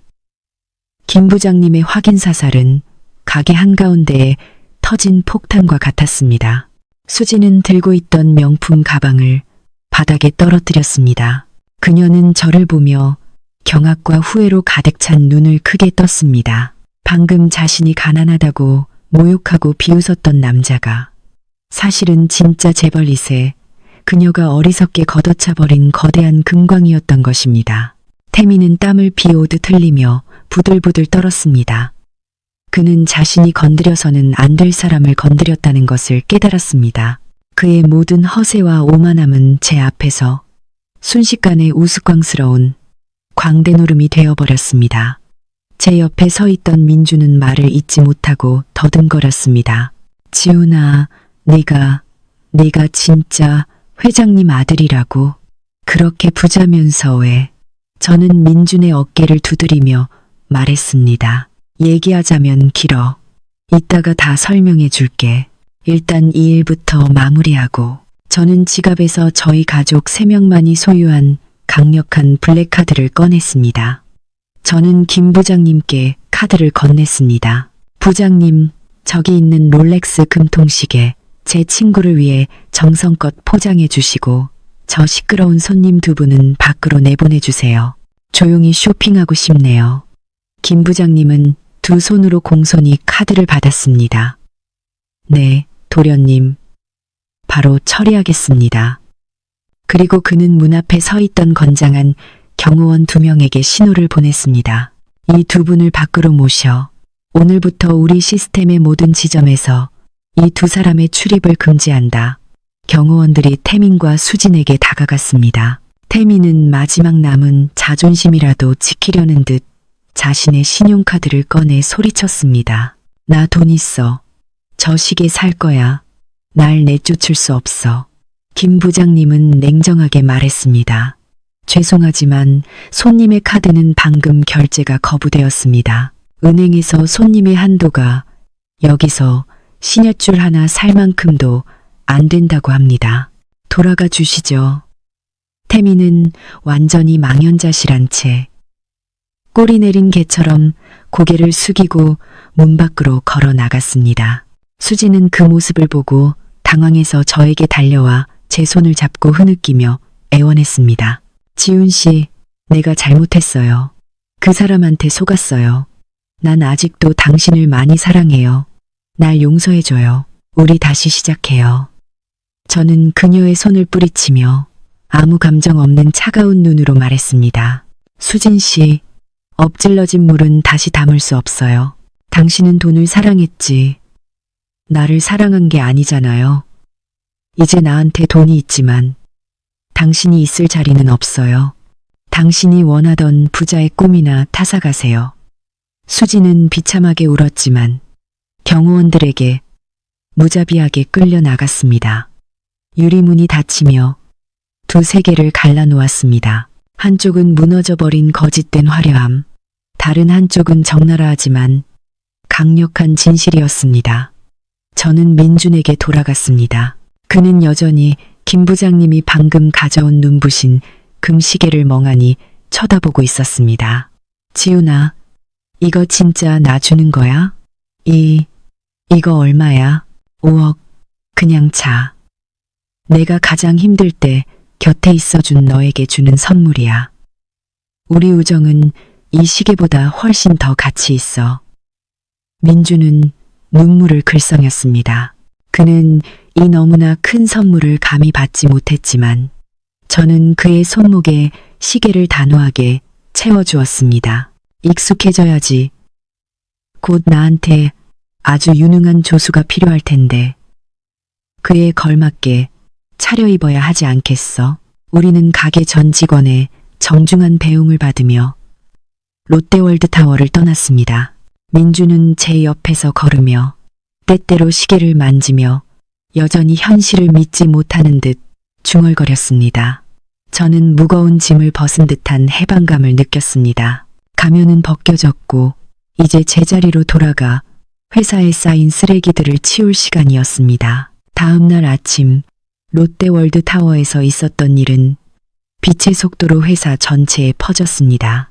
저와 민준이 사무실에 들어서자 모든 시선이 우리에게 쏠렸습니다. 더 이상 경멸이나 동정의 눈빛이 아니었습니다. 두려움, 호기심, 그리고 존경의 눈빛이었습니다. 민주는 제가 사준 새 정장을 입고 롤렉스 시계를 차고 있었습니다. 그는 완전히 다른 사람처럼 보였고 훨씬 더 당당하고 자신감 있어 보였습니다.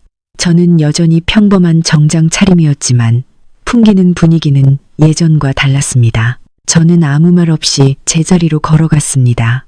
부장실 문이 열리고 태민이 동현을 데리고 나왔습니다. 하지만 오늘 태민의 태도는 180도 바뀌어 있었습니다. 더 이상 오만하고 거만한 모습은 온데간데 없고 비굴하고 아첨하는 모습이 처량하기까지 했습니다. 그의 손에는 가장 비싼 종류의 고급 커피 2잔이 들려 있었습니다. 그는 제 책상으로 와서 커피를 내려놓으며 비굴하게 웃었습니다. 지훈도련님, 민준씨, 안녕하세요. 제가 아침에 커피 사왔습니다. 어제 일은 제가 너무 성급했습니다. 잘못한 게 있다면 너그러이 용서해 주십시오. 사무실 전체가 숨을 죽이고 이 연극을 지켜봤습니다. 모두가 태민이 상황을 수습하려고 애쓰고 있다는 것을 알고 있었습니다. 그는 제 진짜 신분을 알았고 이제 자리를 지키기 위해 아첨하는 것이었습니다. 저는 커피는 쳐다보지도 않고 컴퓨터 화면에 시선을 고정한 채 말했습니다. 나는 비싼 커피는 입에 안 맞으니 다른 사람이나 갖다 주시죠. 태민은 얼굴이 굳었지만 계속해서 애썼습니다. 그는 동현을 향해 소리쳤습니다. 이동현, 이리 와서 박도련님께 사과드려. 다 네가 부추겨서 내가 박도련님을 오해한 거 아니야. 전부 내 탓이야. 동현은 깜짝 놀라 얼굴이 하얗게 질렸습니다. 그는 태민이 이렇게 무자비하게 자신을 버릴 줄은 몰랐습니다. 그는 떨면서 제게 다가와 고개를 숙이고 작게 말했습니다. 도련님, 죄송합니다. 제가 어리석어서 부장님, 아니 강태민 씨 말을 들었습니다. 제발 용서해 주십시오. 저는 고개를 들어 제 앞에 두 광대를 쳐다봤습니다. 제 안의 경멸감이 극에 달했습니다. 불과 어제만 해도 그들은 저를 벼랑 끝으로 몰고 제 인격을 모욕했습니다. 이제 제가 권력을 쥐자 서로에게 책임을 떠넘기며 아첨하고 있었습니다. 정말 염치 없는 인간들이었습니다. 저는 의자를 뒤로 밀며 일어섰습니다. 큰 소리에 사무실 전체가 움찔했습니다. 저는 조용한 사무실 한가운데서 태민을 똑바로 쳐다보며 단호한 목소리로 말했습니다. 이제 그만, 연극은 끝났어. 당신들 생각에 그 값싼 사과 한마디가 당신들이 저지른 모든 일을 지울 수 있을 것 같아. 당신들은 이 일터를 시장 바닥으로 만들었고 돈과 가짜 권력을 이용해 다른 사람들을 짓밟았어. 당신들의 사과는 필요 없어. 내가 필요한 건 이 회사의 깨끗함이야. 저는 휴대폰을 꺼내 그룹 사장님께 전화를 걸었습니다. 네, 민 사장님. 저 지훈입니다. 지금 바로 영업팀으로 사람 좀 보내주세요. 중요한 인사 발표를 하려고 합니다. 태민은 제가 사장에게 전화하는 것을 듣고 다리에 힘이 풀려 바닥에 주저앉았습니다. 그는 자신의 끝이 정말로 왔다는 것을 알았습니다. 제 전화가 끝나고 불과 5분 후 민 사장님과 그룹의 고위 임원들이 영업팀에 도착했습니다. 사무실은 엄숙한 분위기에 휩싸였습니다. 평소에 웃고 떠들던 직원들은 이제 쥐 죽은 듯 조용히 서서 고개를 숙이고 숨도 크게 쉬지 못했습니다. 민 사장님은 제 앞으로 와서 정중하게 고개를 숙여 인사했습니다. 박 이사님, 요청에 따라 왔습니다. 저는 고개를 끄덕이고 그에게 옆으로 비켜서라고 신호했습니다.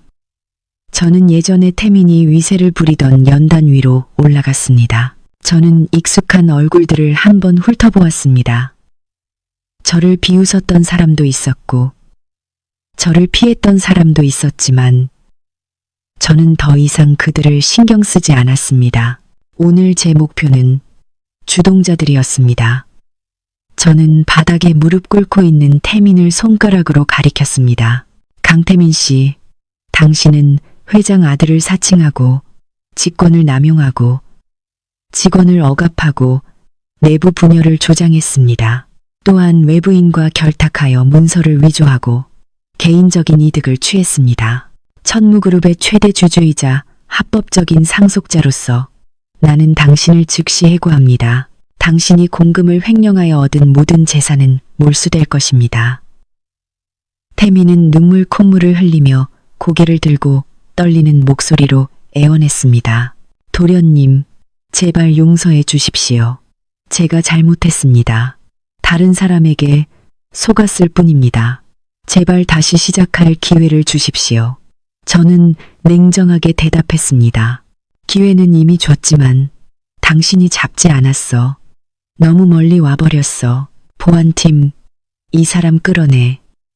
건장한 보안 요원 2명이 들어와 태민의 양팔을 잡고 끌고 나갔습니다. 그는 비참하게 소리쳤지만 아무도 신경 쓰지 않았습니다. 다음으로 저는 동현을 향해 돌아섰습니다. 그는 추위에 떠는 강아지처럼 부들부들 떨고 있었습니다. 그리고 이동현 씨, 당신은 이중인격자이고 아첨과 이간질로 동료회를 파괴했습니다. 이 회사는 능력과 도덕성을 갖춘 사람이 필요하지 당신 같은 소인배가 필요한 게 아닙니다. 당신도 해고입니다. 동현은 아무 말도 못하고 바닥에 쓰러졌습니다. 그는 이런 불명예스러운 이력으로는 천무그룹을 떠나 다른 어디에서도 일자리를 구하지 못할 것이라는 것을 알았습니다. 두 주동자를 처리한 후 저는 전 직원을 향해 돌아섰습니다. 지난 시간 동안 많은 분들이 두려움이나 눈앞의 이익 때문에 나쁜 일에 동조했다는 것을 알고 있습니다. 이번에는 여러분의 책임을 묻지 않겠습니다. 하지만 이것이 값비싼 교훈이 되기를 바랍니다. 오늘부터 천무그룹은 공정하고 투명한 환경이 될 것입니다. 잘하는 사람은 상을 받고 잘못하는 사람은 벌을 받을 것입니다. 진심을 다해 일해 주십시오. 올해와 같은 박수 소리가 터져 나왔습니다. 사람들은 저를 존경과 감사의 눈으로 쳐다봤습니다. 저는 민준에게 약속했던 대로 이 일터의 깨끗함을 되찾아 주었습니다. 그날 저녁, 저는 평창동에 있는 가족의 저택으로 돌아왔습니다. 아버지는 걱정스러운 얼굴로 거실에서 저를 기다리고 계셨습니다. 제가 돌아오자 아버지는 일어나 제게 다가와 저를 꼭 안아주셨습니다. 아들아, 정말 잘했다. 민 사장에게 보고 다 들었다. 네, 단호한 처리 방식이 정말 자랑스럽구나. 저는 아버지 맞은편 소파에 앉아 아버지의 눈을 똑바로 쳐다봤습니다. 아버지, 강태민에 대해 명확한 설명이 필요합니다. 어떻게 그가 그렇게 자신있게 아버지의 아들이라고 주장할 수 있었던 거죠? 그는 미친 사람이 아니에요. 분명 어떤 근거가 있었을 겁니다. 아버지는 한숨을 쉬며 슬픈 눈으로 창밖을 바라보셨습니다. 이 이야기는 평생 숨기려고 했지만 이제는 말해야 할 때가 온 것 같구나. 사실 며칠 전 네 전화를 받고 탐정을 고용해 태민의 배경을 철저히 조사했다. Understood 4. 아버지는 용기를 내듯 잠시 말을 멈췄다가 계속했습니다. 조사 결과와 비밀 유전자 검사 결과 태민은 내 친아들이 맞았다. 저는 깜짝 놀라 심장이 세차게 뛰었습니다. 어렴풋이 짐작은 했지만 아버지의 입에서 직접 확인하니 충격을 받지 않을 수 없었습니다. 그럼 아버지가 어머니와 저를 속이신 건가요? 아버지는 고개를 세차게 저으셨습니다. 아니, 오해하지 마라. 아주 오래전 내가 네 어머니를 만나기 전에 있었던 일이다. 그때 시골에서 한 여자와 짧은 만남을 가졌었다. 그 후 나는 사업을 위해 서울로 올라왔고 연락이 끊겼다. 나는 그녀가 임신했다는 사실을 전혀 몰랐다. 그녀도 한 번도 내게 그 사실을 알리러 찾아온 적이 없었다. 최근에야 태민이 낡은 기념품과 유전자 검사 결과를 가지고 회사로 찾아와 압력을 가하기 시작했다. 하지만 맹세컨대 나는 그를 직접 만나거나 인정한 적이 단 한 번도 없다. 저는 조용히 들으며 마음속의 분노가 조금 가라앉았습니다. 아버지도 과거의 피해자였던 것입니다. 그럼 왜 처음부터 저에게 말씀하지 않으셨어요? 두려웠다. 내 어머니를 슬프게 할까봐, 우리 가족이 깨질까봐 두려웠다. 조용히 해결하려고 했다. 그에게 돈을 좀 줘서 다른 곳에서 사업이라도 하게 하려고 했지. 하지만 그가 회사 전체를 차지하려는 야망을 가졌을 줄은 몰랐다. 아버지는 제 손을 잡고 간절한 목소리로 말했습니다. 지훈아, 내게는 합법적인 아들인 너 하나뿐이다. 내가 내 자랑이다. 나는 이미 결심했다. 태민이 우리 가족의 재산이나 사업에 어떤 식으로든 관여하게 두지 않을 것이다. 필요하다면 변호사를 통해 모든 법적 관계를 끊을 것이다. 아버지를 믿어다오. 저는 아버지의 희끗희끗한 머리카락을 보며 연민을 느꼈습니다.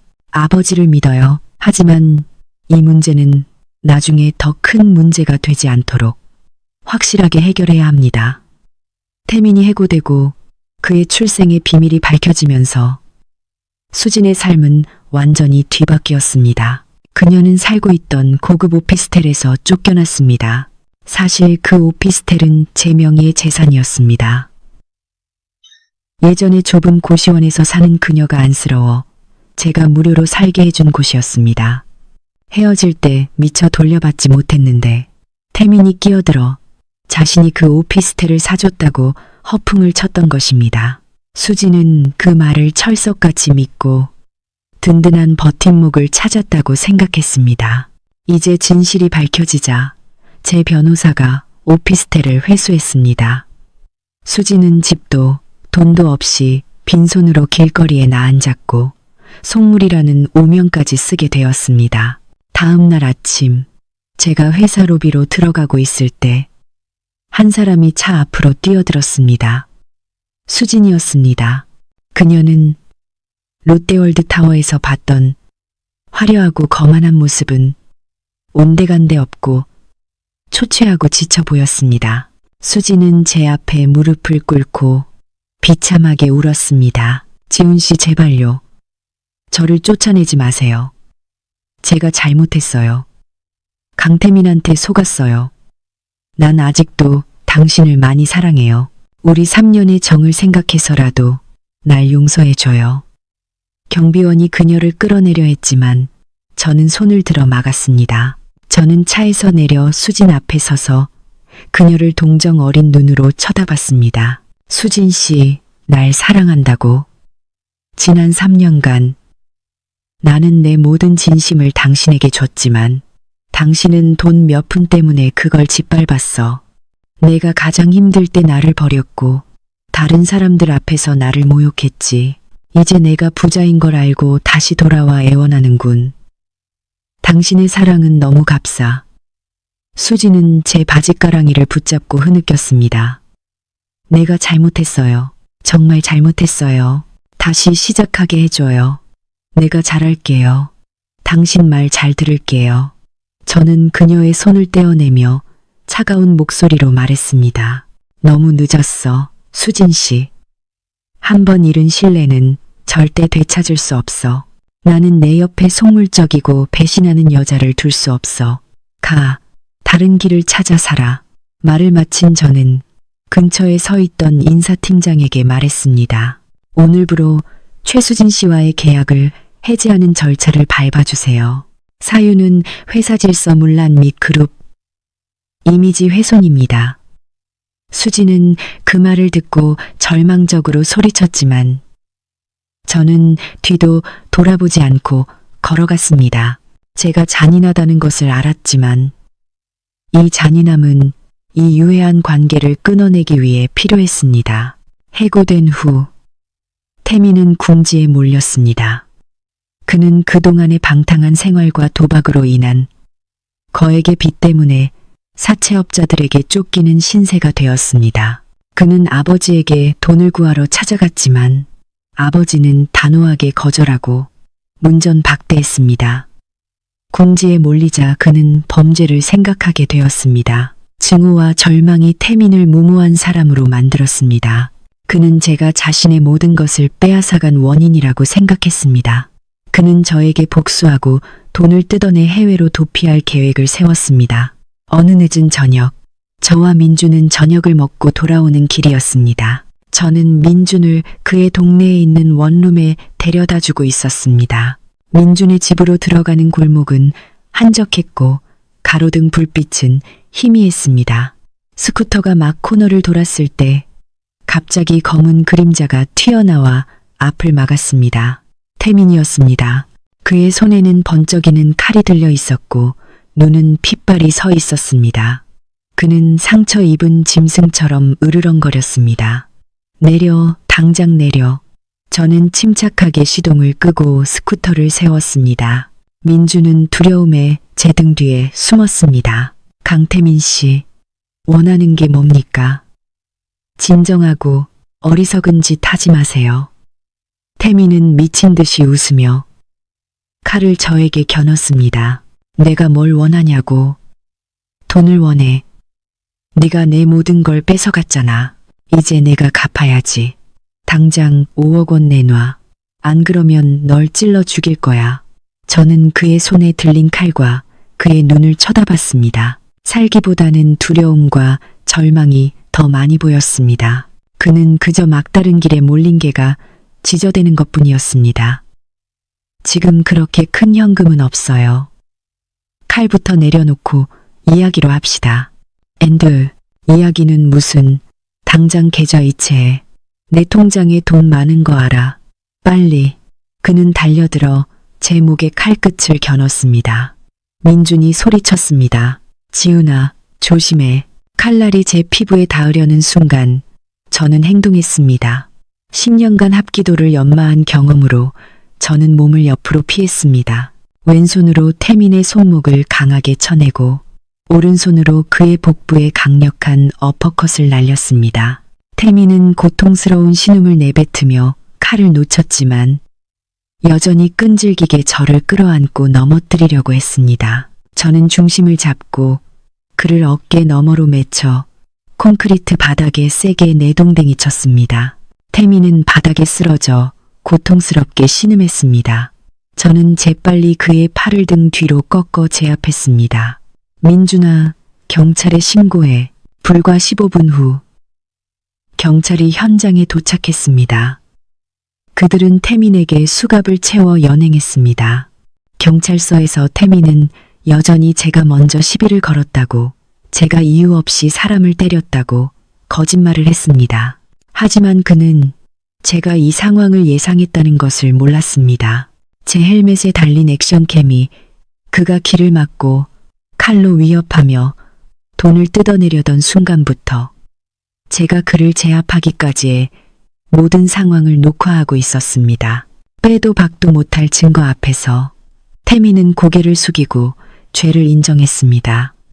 그는 살인 미수 및 재산 강탈 혐의로 기소되었습니다. 그에게 내려질 판결은 자신의 잘못을 뉘우칠 수감 생활이 될 것입니다. 아버지는 소식을 들으셨습니다. 아버지는 슬프게 한숨을 쉬셨지만 가명을 위해 개입하지는 않으셨습니다. 아버지는 자기가 저지른 일은 자기가 책임져야 하며 태민은 자신의 행동에 대해 법의 심판을 받아야 한다고 말씀하셨습니다. 몇 달 후 모든 것이 잠잠해졌습니다. 제 지휘 아래 천무그룹은 그 어느 때보다 강력하게 성장했습니다. 저는 조직을 정화하고 민준처럼 능력 있는 사람들을 합당한 위치에 앉혔습니다. 민준은 이제 영업팀장이 되어 훨씬 더 성숙하고 자신감 넘치는 모습을 보여주었습니다. 그는 여전히 예전처럼 정직하고 착한 성격을 유지하며 저의 가장 든든한 오른팔이 되어주었습니다. 어느 주말 오후 저와 민준은 회사 건물 옥상에 앉아 반짝이는 서울의 야경을 바라보고 있었습니다. 저는 민준을 향해 미소를 지었습니다. 야, 민준아. 우리 예전에 자주 가던 그 포장마차 기억나? 민준은 시원한 맥주를 한 모금 마시고 웃었습니다. 어떻게 있겠어. 그 시절 덕분에 누가 진짜 친구고 누가 적인지 알게 됐지. 고맙다, 지훈아. 고맙긴. 우리 사이에. 아 참, 나 다음 주에 한 달 휴가 낼까 해. 아버지한테서 회장직 정식으로 물려받기 전에 머리도 식힐 겸 전국 일주나 한번 하고 싶어서. 너도 같이 갈래? 민준의 눈이 빛났습니다. 당연하지. 나도 바람 좀 쐬고 싶었어. 오토바이로 갈 거야? 차로 갈 거야? 당연히 오토바이지. 여행은 오토바이로 해야 경치를 제대로 볼 수 있잖아. 우리 둘이 오토바이 2대로 그냥 떠나는 거야. 우리는 잔을 부딪혔습니다. 상쾌한 웃음소리가 허공에 울려 퍼졌습니다. 인생은 예측할 수 없는 놀라움과 도전의 연속이었습니다. 저는 진정한 가치를 찾기 위해 파란만장한 은둔의 세월을 보냈고 마침내 그것을 찾았습니다. 그것은 돈이나 권력이 아니라 진정한 우정, 공정함, 그리고 자존심이었습니다. 내일 새로운 여정이 다시 시작될 것입니다. 저 박지훈은 더 이상 숨지 않고 당당하고 자랑스럽게 고개를 들고 제 길을 계속 걸어갈 것입니다.